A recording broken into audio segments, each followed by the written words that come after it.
Now, I have to say, we're talking more about the Jewish people after the Babylonian captivity, that is, after the release from the Babylonian captivity, when they returned to Israel and built the temple again and established the law. They realized after their sinfulness, and you remember sinfulness to the extent that they were sacrificing little babies to the gods of Molech and Baal, a terrible, terrible evil. But they had fallen so terribly that God had to bring that judgment of the Babylonian captivity upon them.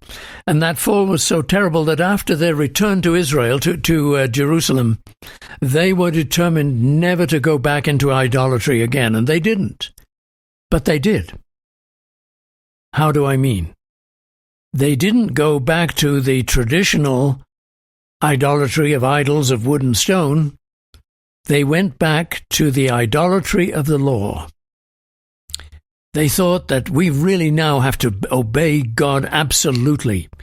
They formulated laws and rituals to strengthen and shore up the Ten Commandments, and they were determined that they would never go back into idolatry again.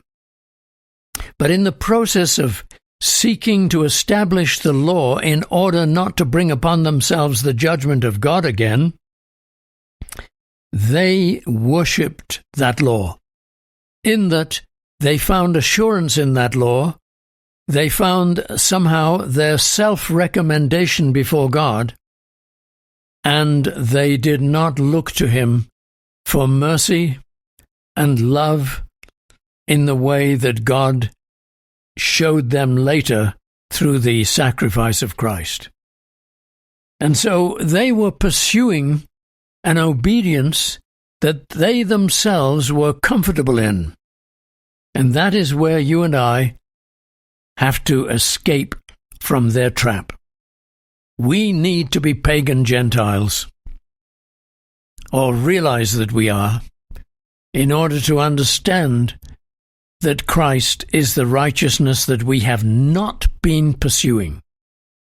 But if you have been pursuing righteousness, Jesus might not make much sense to you until you see what His death really means.